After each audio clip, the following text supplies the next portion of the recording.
Good morning, नमस्कार, आदाब, सत श्री अकाल दोस्तों। एक बार फिर आपका अपना प्रिय डॉक्टर आदि कश्यप मुंबईचा माणूस। दोस्तों आज आपके लिए लेकर आया एपिसोड नंबर 1660, एक विशेष कहानी, विशाल पेड़।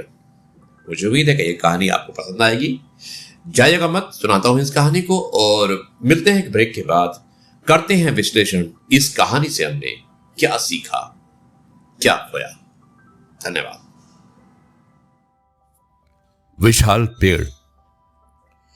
एक बार एक संत शिवालिक पर्वत पर अपनी कुटिया में आराम कर रहे थे।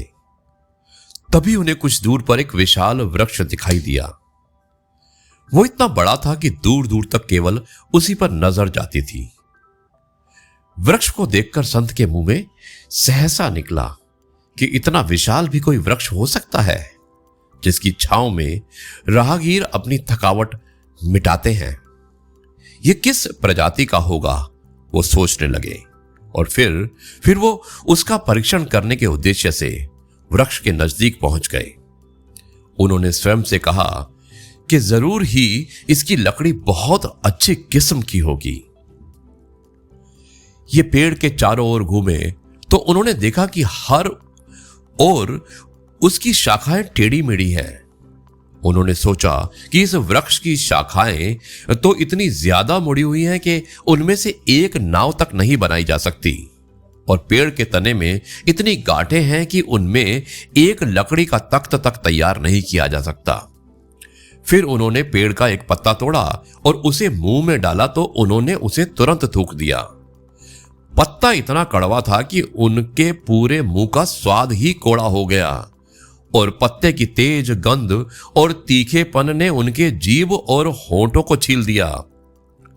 वृक्ष का पूर्ण रूप से परीक्षण करने के बाद वे स्वयं से बोले कि अगर कोई व्यक्ति भूल से इन पत्तों को चख ले तो 2-3 दिनों तक वो अपनी सुध बुध ही भूल जाएगा। इसके बाद वो वृक्ष से थोड़ा दूर हुए और उसे निहारते हुए बोले कि पेड़ इतना विशाल है पर इसकी कोई भी चीज उपयोगी नहीं। बुद्धिमानों को इससे सीख लेनी चाहिए। यदि वे किसी के काम ना आए तो बड़े होने का क्या लाभ। व्यक्ति छोटा होने पर भी यदि किसी के काम आता है तो उसको सराहा जाता है, और यदि बड़ा व्यक्ति किसी के काम ना आए तो उसका अस्तित्व ही व्यर्थ है। दोस्तों, ऐसा बड़ा बनना भी व्यर्थ है कि हम किसी के काम ही ना आ सके। जी हाँ दोस्तों, कैसी लगी ये कहानी विशाल पेड़। मुझे उम्मीद है कि आपको कहानी पसंद आई होगी, जिसमें आपने देखा कि एक ऋषि मुनि एक पहाड़ पर तपस्या कर रहे होते हैं और तब उन्हें सामने एक विशाल सा पेड़ नजर आता है। और वो देखते हैं कि पेड़ इतना बड़ा है तो इसमें गुण भी होंगे, और वो धीरे धीरे पेड़ की सारे गुणों को चेक करना शुरू करते हैं।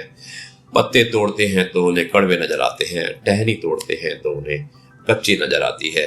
इसी तरह से पेड़ के सारे जितना भी पेड़ के अंदर उपलब्ध होती हैं वस्तुएं, उन्हें सबको चेक करते हैं, और अंत में यही पाते हैं कि इस पेड़ विशालकाय जरूर है, लेकिन उसके बाद भी इस पेड़ के अंदर एक भी ऐसा गुण नहीं कि जिसकी वजह से कोई इस पेड़ के नजदीक आए, पेड़ को प्यार करे और पेड़ को अपने आप को समर्पित करे।